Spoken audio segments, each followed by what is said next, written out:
Parang excited na kami mag-swimming. Ako din. Parang outing to, outing. Hindi. Our Magic Freshies. I remember, di ba parang yun yung time din kung saan very busy rin kayo, invisible kayo sa lahat ng TV guesting, sa radio. Isang makulay na hapon sa Banacreo, sa isang espesyal na kaganapan sa radyo. Binigyang buhay ng dalawa sa mga hinahangaang batang talento ng kanilang henerasyon na sina Crystal Mages at Miguel Vergara ang booth ng 72.3.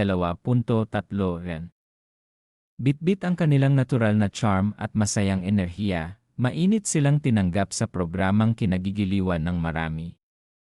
Suot ang isang nakaistilong brown leather jacket, baka sa mukha ni Crystal ang pagkasabik habang nakaharap sa mikropono.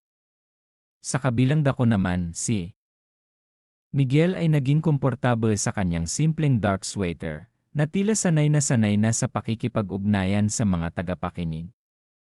Sa likod nila, nagniningning ang malalaking neon na titik ng istasyon na nagdagdag ng T-vibe sa kanilang naging panayam. Nagbahagi ang dalawa ng mga update tungkol sa kanilang mga kasalukuyang proyekto at kung paano nila pinagsasabay ang trabaho at pag-aaral sa kanilang kwentuhang kaswal. Hindi nawala ang biruan at tawanan habang sumasagot sila sa mga tanong ng mga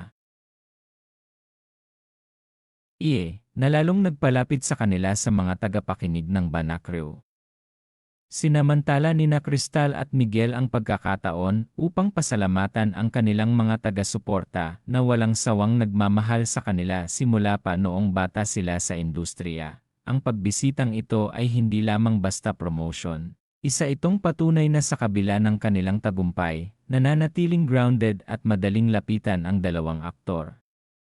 Ang kanilang chemistry sa radyo ay nag-iwan ng ngiti sa mga tagapakinig at nagpatunay